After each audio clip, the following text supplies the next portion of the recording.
পশ্চিম বাংলায় 1 থেকে 2 লক্ষ পুলিশ আছে, এর বেশি নয়।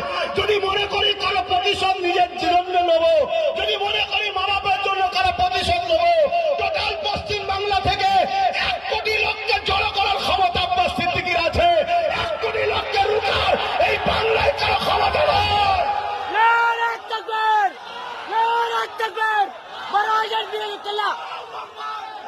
নিজের জাতের জন্য লড়াই, নিজের জন্য লড়াই করছি না আমি লড়াই করছি তোমাকে আল্লাহর দ্বীনের জন্য বলছি, আমার কোরআনের জন্য বলছি, যাতে করে তোমার আখিরাত ভালো হয়। তুমি আমার ভাই হও, কলেমার ভাই হও, দুনিয়ায় এক জায়গায় হয়েছি, পরকালে যাতে জান্নাত যেতে পারি, এজন্য তোমায় বুঝাচ্ছি। তুমি মনে করোনি আমি আমার ভাইয়ের জন্য চিৎকার করছি, ওর হারাবার কিছু নেই। আমার পাশে গদি ফেলে দিলেই ও চলে যাবে।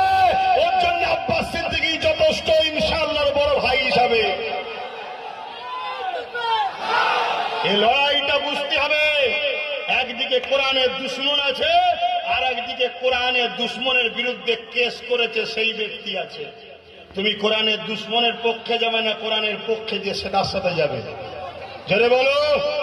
ওই যে নদিয়ায় যে জালিমটার কথা বলছি, ওর বিরুদ্ধে কেস করেছিল,